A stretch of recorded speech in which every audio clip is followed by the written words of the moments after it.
Hi there, it's Vanessa from Cove, and you're listening to the 87th edition of The Networker. This week's edition kept circling back to a question worth sitting with. Where is your reputation actually being built, and are you paying attention to the right rooms? Some of the answers surprised me.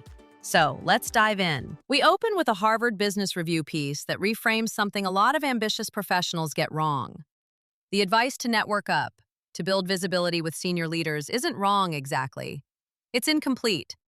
Research on organizational networks shows that influence grows through credibility across a whole system of stakeholders, not proximity to power. The piece follows a mentee whose focus on senior relationships created resentment among peers and direct reports, the people who actually shape a reputation day to day. The framework offered is to think of your network in three dimensions: vertical, horizontal, and external. Misalignment across those dimensions, not a lack of connections, is what quietly stalls a career. Forbes brings a piece that feels timely given the current job market. With over 7 million Americans unemployed, talent acquisition consultant Jelani Weaver argues that LinkedIn is more than a job board. It's where a professional reputation gets built before a recruiter ever reaches out. Her advice for anyone navigating a layoff or a career gap: share your journey rather than hide it. Treat non-linear experience as a strength, and post consistently rather than perfectly. She built a 400,000-person community this way, and her point lands. Your network can become your biggest advocate before anyone official ever notices you. Next, Fast Company identifies the one ingredient missing from most conference networking: a clear ask. Professionals attend events hoping for connection, then default to vague answers when asked what they actually want. The piece introduces a framework called Ask and Act. Identify one specific thing you need before you arrive, and commit to helping one other person while you're there. The insight that stuck with me is that most people are far more willing to help than we assume. The opportunity is usually already there. What's missing is simply the ask. Moving on, Forbes Communications Council pulls together 19 tips for a first corporate networking event, and the advice converges from 19 different directions on the same idea. Go in to learn, not to pitch. Listen 70% of the time. Lead with curiosity about the person in front of you rather than your own job title. One contributor put it plainly: the moment you open with your job title, you've made the conversation transactional. People remember how you made them feel, not what you do for a living. Now, we get a piece from the Cove blog on a trade show habit worth breaking. Someone scans 200 badges, posts the number with a celebration emoji, and calls it a win.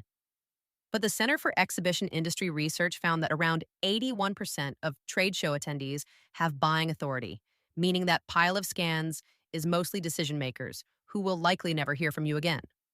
A 2011 Harvard Business Review study found that leads contacted within an hour were roughly 7 times more likely to qualify than those contacted just an hour later. The badge count tells you nothing. How quickly you follow up tells you almost everything.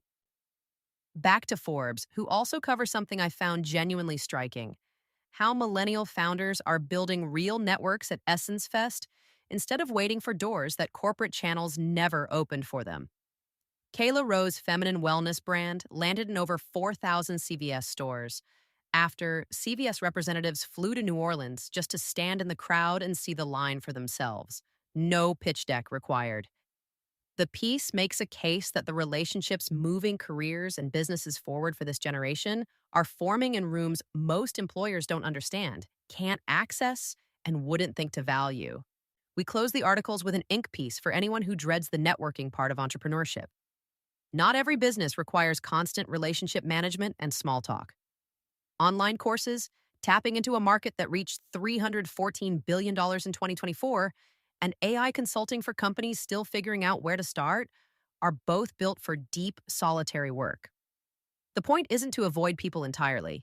It's to build something that plays to actual strengths instead of forcing extroversion onto an introverted operator. Before we wrap up, let's turn to this week's recommendations. Our book of the week is The Proximity Principle by Coleman. The central argument cuts against a lot of conventional career advice. Business cards, polished LinkedIn profiles, and networking events do little to actually set someone apart. What works is intentional positioning. identifying the 5 people who can open doors and the 4 places where growth compounds fastest. With 70% of Americans reporting no real passion for their work, Coleman's case is that proximity, being near the right people and the right rooms, moves a career forward in ways effort alone cannot.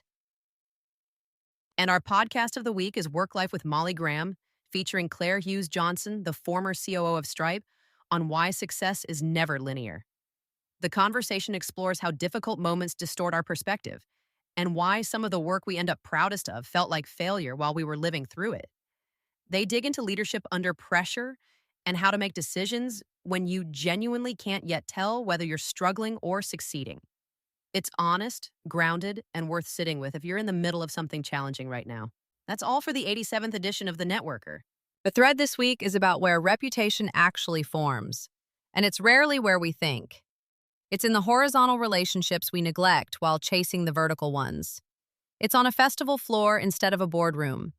It's in the follow-up email sent within the hour instead of the badge count posted in a group chat. Pay attention to where the real room is. It's usually not the one with the loudest keynote. Until next time, stay connected, stay deliberate, and remember, your network isn't defined by how many people you reach. It's defined by how intentionally you build. And don't forget, the full edition of The Networker is waiting for you in your inbox. I'll see you next time.